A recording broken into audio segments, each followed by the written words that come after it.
இந்த மாதிரி பாலியல் ரீதியான துன்புறுத்தல்கள் அச்சுறுத்தல்கள் நடக்கிறது வந்து ரொம்ப ஜாஸ்தியாயிட்டே போகுது. இந்த 2 வாரங்களில் மட்டும் கிட்டத்தட்ட ஒரு 10 to 13 கேஸ் ரெஜிஸ்டர் ஆகுது. சென்னை ரொம்ப சேஃபாக இருக்குது, சென்னை இது வந்துட்டு மெட்ரோபாலிட்டன் சிட்டி அப்படிலாம் நம்ம சொல்லுவோம். பட் அப்படிப்பட்ட சென்னையிலே ஒரு 4 கேஸ் ரெஜிஸ்டர் ஆகிருக்கு.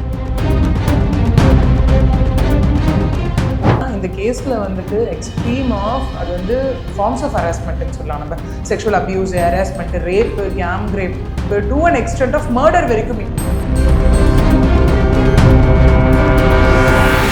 போட்டிருக்க ட்ரெஸ் சரியில்லை, போகிற இடம் ஏன் இங்கே போகணும் அங்கே போகணும் அப்படிங்கிற விஷயம் எல்லாம் தாண்டி இதில் பாதிக்கப்பட்டவங்க எல்லாருமே பார்த்தோம் அப்படின்னா மேக்ஸிமம் ஸ்கூலுக்கு போயிட்டு உங்களுக்கு எல்லாம் வந்து நம்ம எப்படி திரும்ப திரும்ப பிளேம் அவங்க மேலே தூக்கி போட முடியும். இந்த தூத்துக்குடி இந்த வேடநத்தம் சம்பவம் பொறுத்த வரைக்கும் பார்த்தோம் அப்படின்னா இது வரைக்கும் குற்றவாளிகள் யார் அப்படிங்கிறது கண்டறியப்படாத ஒரு விஷயம். எங்களுடைய பொண்ணு இப்படி ஆயிட்டா அப்படிங்கிறது ஒரு பக்கம், கூடவே ஒருவேளை காவல்துறையினர் டைமுக்கு ஒரு நடவடிக்கை எடுத்திருந்தா அட்லீஸ்ட் எனக்கு உயிராத மிஞ்சிருக்கும். இதுலேயும் ஒரு பெரிய வருத்தம் என்னன்னா, கம்ப்ளைண்ட் கொடுத்து காவல்துறையினர் எங்க தேடி கண்டுபிடிக்கல. அந்த ஊர் மக்களாகத்தான் அந்த காட்டு வழியா போறவங்க அலறி அடிச்சுட்டு வந்து இன்ஃபர்மேஷன் சொல்லி அதுக்கப்புறம் போலீஸ் வந்து நிறைய வதந்திகள் வர்றதும் நம்மளால பார்க்க முடியுது, துண்டு துண்டாக வெட்டப்பட்ட அப்படிங்கிற மாதிரி எல்லாம். பட் இப்ப காவல்துறை தரப்புல இருந்து ரொம்ப தெளிவுபடுத்தப்பட்ட விஷயம் என்ன அப்படின்னா, அந்த கழுத்து எலும்பு வந்து உடைக்கப்பட்டிருக்கு அப்படிங்கிற ஒரு விஷயம் வந்து. ரிஃப்ளெக்ட் நேயர்களுக்கு வணக்கம். இன்னைக்கு நம்ம யார் கூட பேச போறோம் அப்படின்னா, அட்வொகேட் திருமதி பிரியதர்ஷினி அவங்க கூட தான் பேச போறோம். வணக்கம் மேம். வணக்கம் சார். மேம், நீங்க நியூஸ் கேள்விப்பட்டிருப்பீங்க. மீண்டும் ஒரு பாலியல் வன்கொடுமை சம்பவம் இந்த தடவை தூத்துக்குடியில் நடந்திருக்கு. இந்த சம்பவத்தை பார்க்கும்போது இந்த சம்பவத்தை பண்ணது மனுஷங்களா இல்லை மிருகங்களா அந்த மாதிரி கேள்வி வர வைக்கிற அளவுக்கு ரொம்பவே கொடூர சம்பவமாக வந்து இது உருவாகி இருக்கு. இந்த சம்பவத்தில் இப்போ வரைக்கும் என்னென்ன மாதிரியான அப்டேட்ஸ்லாம் வந்திருக்கு? இந்த சம்பவத்தோட முழு பின்னணி என்னங்க? எஸ், ஆக்சுவலி சொன்ன மாதிரி ஒரு கொடூரமான சம்பவம் தான் அகெயின். ஏன்னா வந்து இப்படியெல்லாம் கூட நடக்குமா அப்படின்னு யோசிச்சு பார்க்கக்கூடிய ஒரு விஷயம். இன்னொன்று, இந்த சமீப காலமாக பார்த்தோம் அப்படின்னா பெண்களுக்கு எதிரான ஒரு விஷயம், இந்த மாதிரி பாலியல் ரீதியான துன்புறுத்தல்கள் அச்சுறுத்தல்கள் நடக்கிறது வந்து ரொம்ப ஜாஸ்தியாகிட்டே போகுது. ஏன்னா நமக்கு ஒரு மற்ற கிரைம்ஸை வந்து தாண்டி போயிட்டு இருக்கக்கூடிய ஒரு கிரைம்ஸாக இதை பார்க்க முடியும். குறிப்பாக இப்போ எலெக்ஷன் வர சமயத்தில் இந்த ஒரு வாரத்திலேயே வந்து கிட்டத்தட்ட 30-40 கேஸுக்கு மேலே எல்லா நியூஸ்லேயும் வந்து பாலியல் வன்கொடுமை, 2 வயசு குழந்தையிலேருந்து மூதாட்டி வரைக்கும் எல்லாருக்குமே பாலியல் வன்கொடுமை அப்படின்னு பார்க்க முடியுது. எதனால இப்படிலாம் நடக்குதுன்னே தெரியல. எஸ், இப்போ அதுதான், இப்போ நீங்கள் அது சொன்னது தான் நானும் சொல்ல வந்தேன். இந்த 2 வாரங்களில் மட்டும் கிட்டத்தட்ட ஒரு 10 to 13 கேஸ் ரெஜிஸ்டர் ஆகிருக்கு. ஓகே, அது என்ன ஒரு கஷ்டமான விஷயம் எங்கே அப்படின்னு பார்த்தோம்னா, நம்ம சொல்லுவோம் எப்பவுமே சென்னை ரொம்ப சேஃபாக இருக்குது, சென்னை இது வந்துட்டு மெட்ரோபாலிட்டன் சிட்டி அப்படிலாம் நம்ம சொல்லுவோம். பட் அப்படிப்பட்ட சென்னையிலே ஒரு 4 கேஸ் ரெஜிஸ்டர் ஆகிருக்கு. ஸோ இந்த கணக்குப்படி நம்ம பார்த்தோம்னா மற்றும் பிற மாவட்டங்களில் ரெஜிஸ்டர் ஆன கேசஸ் எல்லாமே இங்கே இருக்குது. என்னன்னா, இந்த கேஸில் வந்துட்டு எக்ஸ்ட்ரீம் ஆஃப் அது வந்து ஃபார்ம்ஸ் ஆஃப் ஹராஸ்மெண்ட்னு சொல்லலாம். நம்ம sexual abuse, harassment, rape, gang rape to an extent of murder வரைக்கும் இங்கே நடந்திருக்கு இல்லையா? தட் இஸ் அது கூட்டாக பாலியல் செய்து பண்ண ஒரு மர்டராக இருக்கலாம், இல்லை வந்து ஒரு பர்சனா தனி மனிதனா பண்ண ஒரு விஷயமா இருக்கலாம். அந்த மாதிரி எல்லாமே வந்து நடந்துட்டு இருக்கிறது வந்து ரொம்ப கொடுமையான ஒரு விஷயம். அதுவும் ஒரு 2.5 வயது குழந்தைக்கு ஆரம்பித்து ஒரு 70 வயது 60-70 வயது மூதாட்டி வரைக்கும் நடந்த ஒரு விஷயம் இந்த இடத்துல. ஏன்னா நம்ம திரும்ப திரும்ப இங்க என்னன்னா, அந்த ஒரு கேள்விகள் அங்கே வைக்கப்படும். ஏன்னா வந்துட்டு போட்டிருக்க ட்ரெஸ் சரியில்லை, போற இடம் ஏன் இங்க போகணும் அங்க போகணும் அப்படிங்கிற விஷயம் எல்லாம் தாண்டி இதுல பாதிக்கப்பட்டவங்க எல்லாருமே பார்த்தோம் அப்படின்னா மேக்ஸிமம் ஸ்கூலுக்கு போயிட்டு வருவாங்க, உறவினரை நம்பி ஏமாந்தவங்களா இருக்காங்க, இல்லை குழந்தைங்க, ஓகே, இந்த மாதிரி இருக்கவங்க, மூதாட்டி, இந்த மாதிரி இருக்கவங்க, இவங்களுக்கு எல்லாம் வந்து நம்ம எப்படி திரும்ப திரும்ப பிளேம் அவங்க மேலே தூக்கி போட முடியும்? ஓகே, இங்கே முழுக்க எல்லாத்துக்குமான காரணம் அந்த ஆண்கள் ஒன்று. இன்னொரு பக்கம் எஸ், இந்த மாதிரி சம்பவங்கள் நடக்கும் போது அந்த ஒரு ஆல்கஹால் வந்து இன்ஃப்ளூயன்ஸ் அப்படிங்கிறது, ஆல்கஹால் ட்ரக்கோட இன்ஃப்ளூயன்ஸ்ன்றது ஜாஸ்தியாக இருக்கிறத நம்மளால பார்க்க முடியுது. கூடவே அந்த பான் அடிக்ஷன், இது எல்லாமே நம்ம காமன் கிரைம் அகேன்ஸ்ட் விமன்ல எடுத்துக்கிட்டோம்னா ஒரு பெரிய தூண்டுதலாகவே அந்த இடத்துல இருந்துட்டு இருக்கு. ஸோ இந்த தூத்துக்குடி இந்த வேடநத்தம் சம்பவம் பொறுத்த வரைக்கும் பார்த்தோம் அப்படின்னா இது வரைக்கும் குற்றவாளிகள் யார் அப்படிங்கிறது கண்டறியப்படாத ஒரு விஷயம் தான்.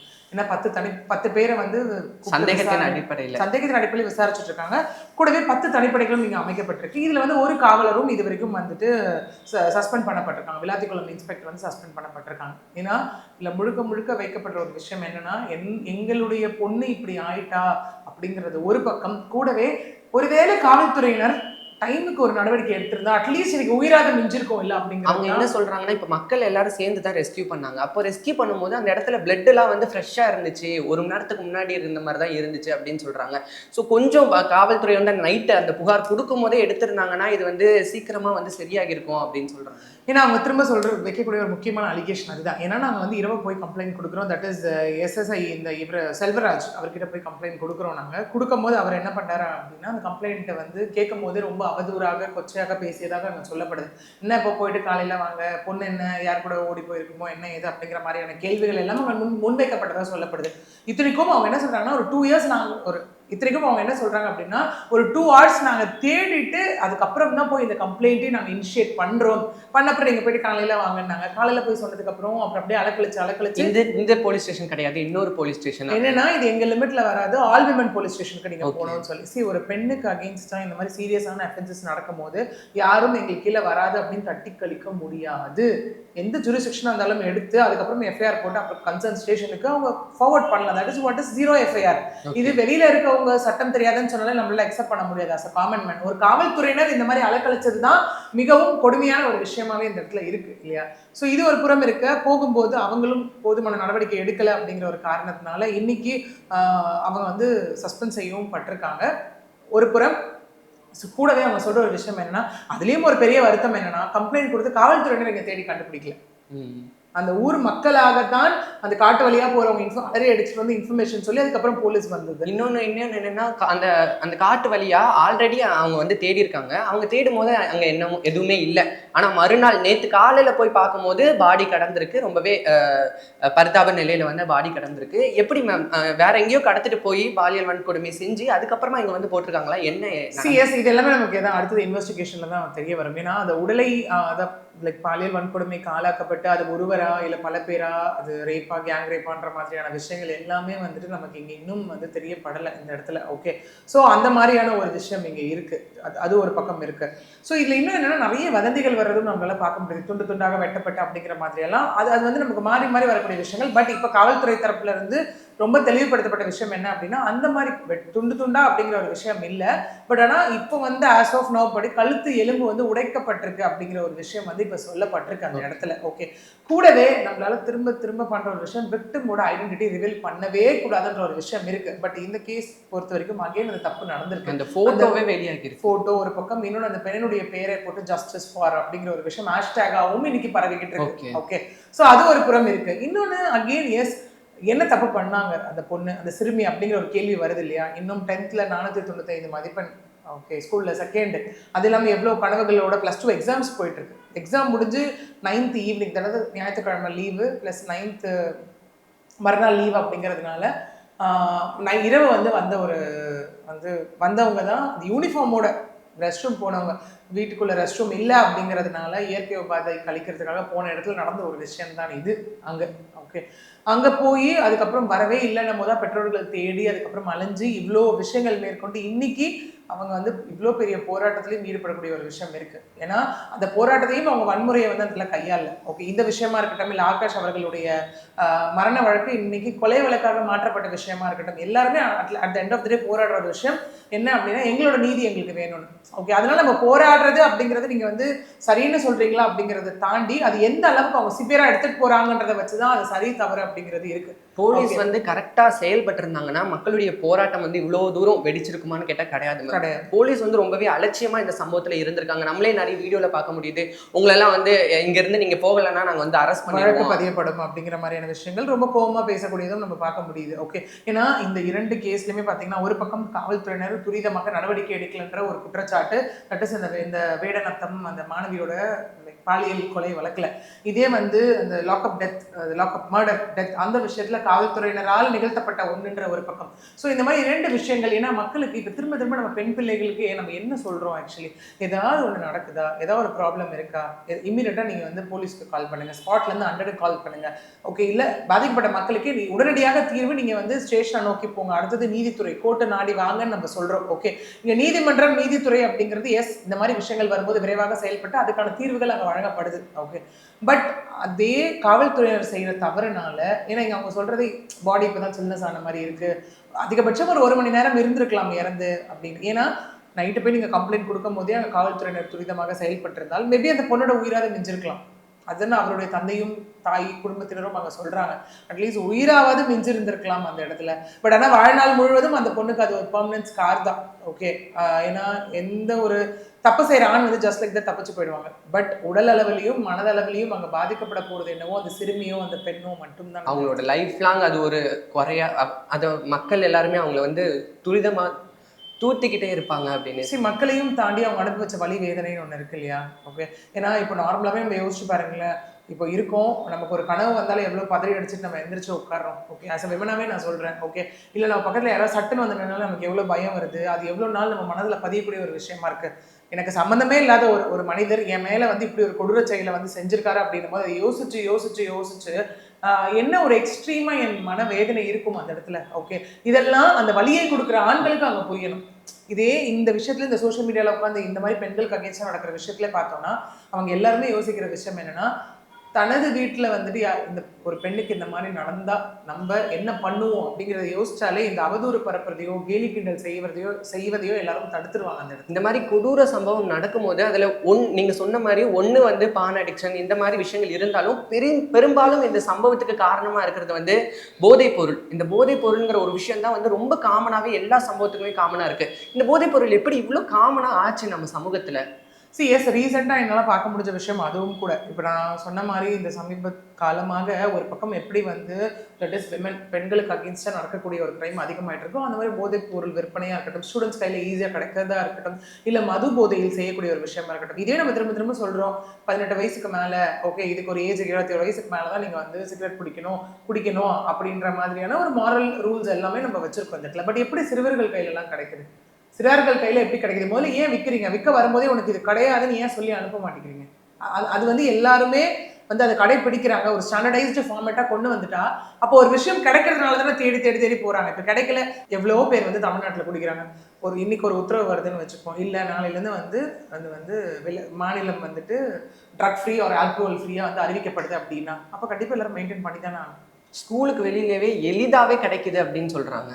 இந்த மாதிரியான குற்றச்சாட்டுகள் திரும்ப திரும்ப வைக்கக்கூடிய ஒன்று தான். ஏன்னா ஸ்கூலுக்குள்ளே இருக்குது, காலேஜுக்குள்ளே ஈஸியாக கிடைக்குது, உள்ளவே பார்க்க முடியுது, யூசேஜ் இருக்குது அப்படிங்கிறது எல்லாமே வந்து திரும்ப அடுக்கடுக்காக வைக்கக்கூடிய குற்றச்சாட்டுகள் தான். அவர்களும் ஒரு பக்கம் சில பேர் அரெஸ்ட் பண்ணிக்கிட்டும் இருக்கப்படுறாங்க. பட் அது எல்லாமே அந்த மாதிரி கேசஸில் என்ன நடக்குது, லாங் ரன்ல என்ன மாதிரி, பட் அதை பார்த்து அதுக்கப்புறம் இந்த மாதிரி நிகழாமல் இருக்கான்னு கேட்டால் இந்த மாதிரி சம்பவங்கள் தொடர்ந்து நிகழ்ந்துட்டே தான் இருக்கு இந்த இடத்துல. ஓகே, இப்போ இந்த சம்பவம் தூத்துக்குடி சம்பவத்தை பொறுத்த வரைக்கும் இந்த மாதிரி பாலியல் வன்கொடுமை நடந்தாலே போலீஸ் வந்து 24 மணி நேரத்துக்குள்ள வந்து குற்றவாளியை கண்டுபிடிக்கணும் அப்படின்னு சொல்லுவாங்க. ஆனா இப்போ வரைக்குமே இந்த குற்றத்தை பண்ணது யாரு, ஒரு சின்ன துரும்பு கூட கிடைக்கல அப்படின்னு தான் சொல்லணும். இன்னும் ரகசியமாவே இருக்கு. இது போலீஸ் வந்து இல்ல ஏதாவது பெரிய தலைங்க வந்து திட்டமிட்டு மறைக்கிறாங்களா, இல்ல வந்து எப்படி மேம் இவ்வளோ ஒரு ரகசியமா இப்படி ஒரு விஷயத்த பண்ணியிருக்க முடியும், இவ்வளவு கொடூர சம்பவத்தை? நிறைய இந்த மாதிரி நடக்கக்கூடிய சம்பவங்கள்ல காவல்துறையினருக்கு வந்து நீதிமன்றம் வந்து அங்கே கேள்வி கேட்கறதும் கொட்டுகள் வைக்கிறதும் நம்ம பார்த்துக்கிட்டு தான் இருக்கோம் இல்லையா? ஏன்னா அந்த கேஸ்ல அதே நீதிமன்றம் தான் மரண வழக்கை வந்துட்டு கொலை வழக்காக மாற்ற சொல்லியும் இமீடியட்டா வந்து ஆக்ஷன் எடுக்க சொல்லியும் இருக்கு. ஏன்னா அந்த வழக்கிலையும் வந்து ஒருவர் காத்திருப்போர் பட்டியலுக்கும் மாற்றப்பட்டிருக்காரு. அதாவது அந்த ஆய்வாளர் வந்துட்டு வெங்கடேஷ் பெருமாள் அவர்கள் வந்துட்டு ஆகாஷ் இதே அஜித்குமார் கேஸ்ல 10 பேர் வந்து அங்கே சேர்க்கப்பட்டிருக்காங்க இல்லையா? இதே பெண்களுக்கு அகேன்ஸ்ட் இது வரைக்கும் நடந்த வந்து ஒரு கிரைம்ல எடுத்துக்கிட்டோம்னா அங்கே விமன் போலீஸ் அஃபிஷியல் கூட இல்லை மென் போலீஸ் அஃபிஷியல் யார் தவறு செய்தாலும் அந்த இடத்துல தண்டிக்கப்பட்டு தான் இருக்காங்க அந்த இடத்துல. ஓகே, அப்படி இருக்கும்போது இங்கே திரும்ப ஒரு விஷயம் அகெயின் நம்ம இங்கே சொல்ல போனோம் அப்படின்னா அது ஒரு கிராமம். ஓகே இல்லையா? அந்த ஒரு கிராமத்துல வந்துட்டு அகெயின் அந்த டெக்னாலஜி சிசிடிவி ஃபுட்டேஜ் அந்த மாதிரி கிடைக்கிறது அப்படிங்கிறது ரொம்ப கடினமான ஒரு விஷயம் அந்த இடத்துல. ஓகே, இதெல்லாம் தாண்டி தான் வந்து அடுத்த வந்து துப்பு துளக்குறது அப்படிங்கிற ஒரு விஷயம் இங்கே இருக்க போகுது. கூடவே இங்கே என்ன அப்படின்னா இங்கே பாதிக்கப்பட்டவர்கள் தரப்புல இருந்து வந்துட்டு இப்போ மதுரை ஹைகோர்ட்டையும் நாடி இருக்காங்க. என்ன அப்படின்னா ஒரு முறையீட்டையும் வச்சிருக்காங்க, எங்களுக்கு இது சிபிஐ விசாரணை வேணும் அப்படின்னு சொல்லி ஒரு முறையீட்டை வச்சிருக்காங்க.